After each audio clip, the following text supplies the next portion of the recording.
강의를 듣기 전에는 막상 대답하기 어려운 존재라고 생각을 하고 있었는데 강의를 듣고 나니까 확실히 딱 교정할 수 있고 이게 메타버스인지 아닌지 딱 구분할 수 있을 정도예요.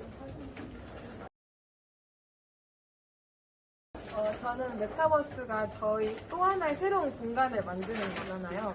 그래서 저희의 삶의 영역과 삶의 범위를 넓혀주는 거라고 생각합니다. 사람들과 영상통화 이상으로 상호작용할 수 있는 가상세계.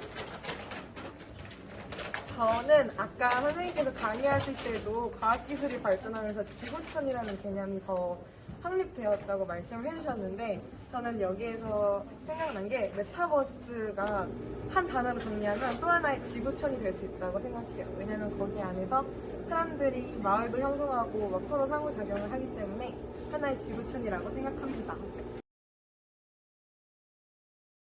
아마 미래 사회로 발전해 나가는 과정에 있어서 코딩 분야에서 되게 중요한 분야이지 않을까 이렇게 생각을 했던 것 같습니다.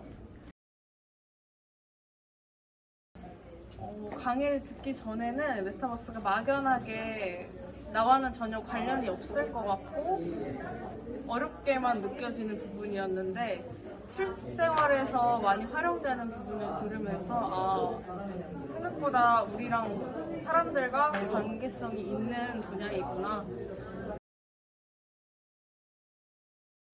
저는 우선 일단 평소에 예술 분야에 대해 굉장히 관심이 많아요. 그리고 제 진로 분야가 음향 쪽이거든요. 그래서 제 진로에 굉장히 연관성이 깊어요. 그 공간과 소리가. 그래서 이 강의를 들으면서 얻을 수 있는 게 굉장히 많을 것 같아서 선택하게 되었습니다. 저는 아무래도 제 진로와 굉장히 연관이 깊었던 지휘자님의 주택 구조가 굉장히 기억에 남는데 항상 소리에 역상이 걸리지 않는 구조만 생각을 했는데 지휘자님의 이 집 구조에서 소리를 흡입하는 그런 소재에 대해서 굉장히 흥미롭게 봤었고 그 부분이 가장 인상이 깊었어요. 저는 프랑스에서는 건축이 제1예술로 통해요. 그래서 항상 건축에 대해서 굉장히 관심이 많았는데 항상 옛날 건축물 아니면 외국의 건축물만 보다가 예시로 굉장히 한국의 현대 건축물들을 많이 보여주셔서 한국에도 예쁘고 독특한 건물이 굉장히 많다 해서 알아보고 싶게 되었습니다.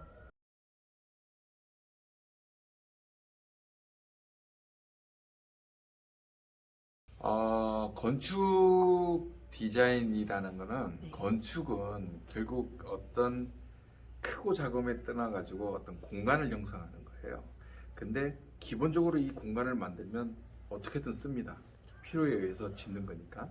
근데 요 지어진 공간을 요즘은 어떻게 하면 조금 더 아름답고 신미한 조금 더 발전적인 디자인으로 만드냐에 따라서 이 공간 속에 들어가는 사람이 느끼는 감정은 굉장히 다양하고 풍부해질 것 같아요. 그래서 건축에서 디자인이라는 거는 건축 공간을 어쨌든 그 사람의 감성을 만들어줄 수 있는 그 공간을 어떻게 잘 만드느냐가 가장 큰 디자인의 목적이라고 생각합니다. 거의 일을 처음 할 때였던 것 같아요. 그래서 더 기억에 남는 건데 그때는 이제 주택을 하나 설계를 했던 거죠. 주택을 설계를 해가지고 집이 거의 다 지었어요. 몇 달 동안 건축주랑 굉장히 많은 커뮤니케이션을 하면서 한 8개월을 쭉 공사를 하다가 집이 다 돼서 전기가 처음으로 들어왔어요. 근데 그날 일이 조금 잘못돼가지고 전기가 좀 늦게 들어온 거예요. 근데 저는 그때 현장에 있지는 않아서 사무실에 있을 때였는데 새벽 1시에 건축주가 전화 와서 그때는 제가 이제 경력이 그렇게 많지 않아서 조주임이었어요. 조주임, 우리 집에 전기 들어왔어 라고 본인이 감정에 북받쳐서 울면서 저한테 전화를 해서 감사하다라고 새벽에 밤늦게 이렇게 전화했을 때 그때가 가장 즐거웠고 기본적인 마음으로 최선을 다하면 모든 건축주가 그런 감사함을 느낄 수 있을 것 같은 바람으로 최선을 다하고 있습니다. 다 레전드인데 어떡하지? 근데 그 아까 저희가 소개했던 것 중에 그 천을 이용한 자유공면의 어떤 자연스러운 콘크리트 표면을 만드는 패브리콘 콘크리트는 정말 많은 연구를 했었고 우리 전 직원이 달라붙어서 수개월 동안 작업을 하고 고민을 하고 샘플 테스트를 하고 우리가 직접 만들었거든요. 작업자들이랑 저 역시 마찬가지였고 그걸 만들고 그걸 그 결과물을 이루어내고 그 평가를 받았을 때 그건 정말 즐거웠고요. 우리 회사의 가장 큰 자랑거리 중에 하나라고 볼 수 있습니다. 아직 뭐 결론적으로는 없습니다. 모든 세상은 항상 진행형입니다. 항상 ING고요. 근데 과거와 지금은 한 2년간에 많이 달라진 부분들은 물론 단연 비대면이겠죠. 건축에서도 많은 비대면이 나타납니다. 뭐 심지어는 문을 열기 위해서 예전에는 자동문도 터치를 해서 문을 열잖아요. 근데 터치를 하지 않고 어떤 버튼이 있을 때 1cm 근접만 건접하면 어떤 사람의 표면 피부열에 의해서 문이 감지를 해서 문이 열리는 터치가 되지 않아도 문이 열린다. 또는 내가 말로서 표현을 해서 조명 켜, 불 꺼, 또는 온도 높여줘, 그 다음에 TV 켜줘 라고 말로서 그 건물의 어떤 시스템을 작동시키는 방법이라든지 또는 핸드폰으로 외부에서 집을 컨트롤한다든지 이런 어떤 기술적인 기술, 테크놀로지하고 같이 접목된 그런 부분들이 비대면의 활성을 더 빨리 건축에서도 이룰 수 있는 것 같고요. 결국 그런 코로나의 현상들이 그런 기술의 접목을 좀 더 빨리 가속도를 가져오는 것 같습니다. 저는 학생들한테 꼭 한번 얘기해주고 싶은 게 항상 틀에 박혀있는 교과서적인 정답이 중요한 건 아닙니다.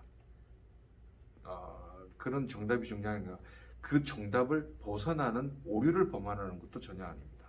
그렇지만 그 정답을 가지고 응용을 해가지고 다양한 사고를 만들어낼 수 있는 사고의 전개 능력, 그걸 키우기 위해서 끊임없이 노력하는 것은 필요하다. 그게 누적이 되면 굉장한 경쟁력을 일으키게 되고 그 경쟁력들이 모이게 되면 분명히 우리 대한민국은 엄청 발전할 수 있을 거라고 저는 확신합니다.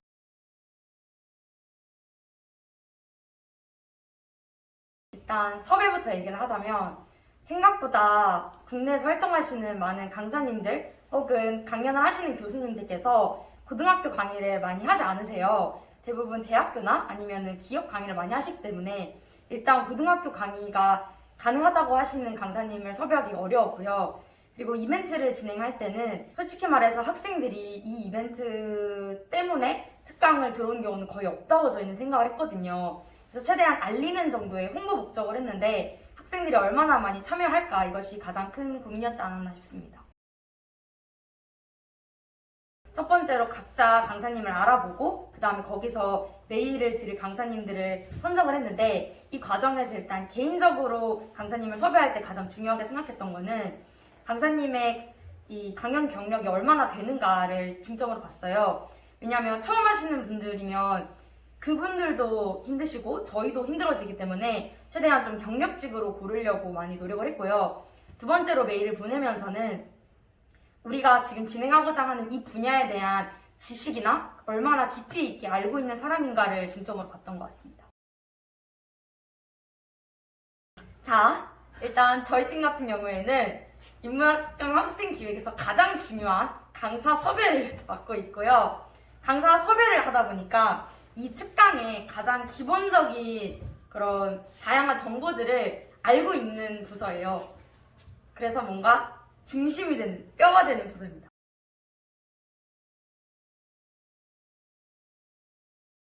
저희는 학생 여러분들께서 특강을 들으시고 작문지를 작성하시면은 작성한 내용을 이제 통계적으로 엑셀 파일로 정리를 해서 생기부 작성에 도움이 되는 정보를 변환을 한 뒤 이제 담당 선생님께 전달을 하여서 여러분의 생기부 작성에 큰 도움을 드리고 있습니다. 일단 들어오게 된 계기는 이제 저희 부서 팀장인 친구가 저를 이제 섭외를 했었는데, 섭외를 하고 와서 보니까 굉장히 중요한 직책이더라고요. 학생들의 생기부에 영향을 주기도 하고 그런 직접적인 행동을 하는 부서다 보니까, 곳이다 보니까 그러한 것을 책임감을 느껴서 노력하는 입장으로 임하였던 것 같습니다.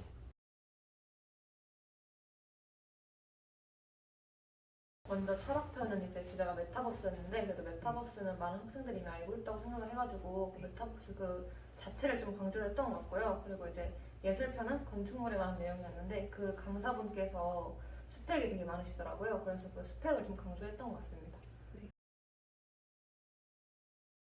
일단 홍보부이다 보니까 인문학 특강을 많은 학생들한테 알려서 이제 많은 학생들이 인문학 특강을 듣고 참여했으면 좋겠다는 마음가짐으로 이렇게 임했습니다.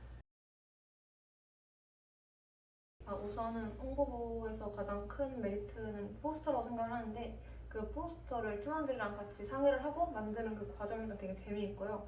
그리고 이제 팀원들과 많은 상호작용을 통해서 좀 친밀감을 형성할 수 있다는 점이 되게 좋은 점을 생각을 합니다.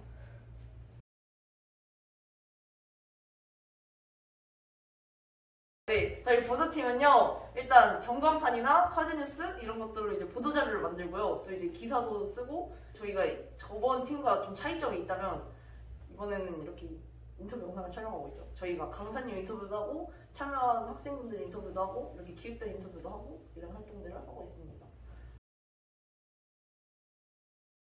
인문학 특강 주제가 문사철예잖아요. 여기에서 약간 흥미로운 것들을 부각시켜서 좀 보도를 하고 싶었어요. 왜냐면은 좀 관심을 덜 가지게 되는 분야일 수도 있고 하니까 인문학 특강의 흥미로운 점과 그리고 또 각 특강 주제들을 살려서 좀 보도를 하고 싶었습니다. 학생들이 흥미를 가질 수 있게. 그리고 또 중요하게 생각하는 거는 이제 이 특강을 듣는 학생들의 반응도 좀 중요하게 보도를 하고 싶습니다. 일단 보도팀은 재밌어요.